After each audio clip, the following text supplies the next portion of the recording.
कांग्रेस ने आजादी के बाद करीब 60 साल देश पर राज किया, लेकिन राष्ट्र की सुरक्षा कभी उनकी प्राथमिकता नहीं रही। सेना के सशक्तिकरण की जगह सत्ता की कुर्सी मजबूत होती रही और करोड़ों देशवासियों की सुरक्षा दांव पर लगा दी गई।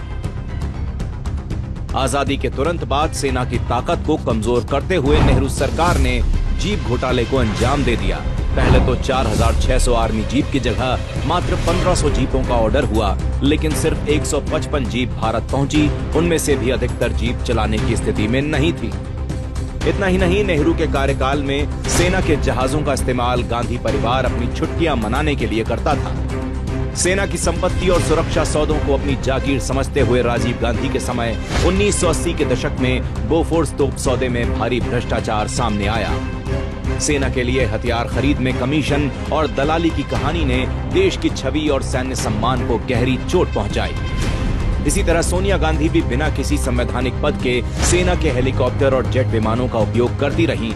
सेना के पास गोला बारूद नहीं था, सैनिकों के पास साधन नहीं थे, आतंकी हमले हो रहे थे, निर्दोषों की जान जा रही थी और कांग्रेस सत्ता के लिए देश की सुरक्षा को बहुत पीछे धकेल चुकी थी। लेकिन 2014 में राष्ट्र प्रथम के संकल्प के साथ देश में मोदी सरकार का दौर शुरू हुआ, जहां तीनों सेनाओं को फौलाद की तरह मजबूत किया गया।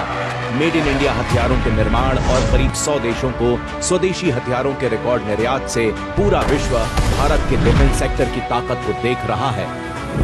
देश की सुरक्षा के लिए अब तक का सर्वाधिक बजट भी मोदी सरकार में दिया गया है। राष्ट्र प्रथम की नीति का परिणाम है 2016 में हुई सर्जिकल स्ट्राइक, 2019 में हुई एयर स्ट्राइक और हाल ही में हुआ ऑपरेशन सिंदूर।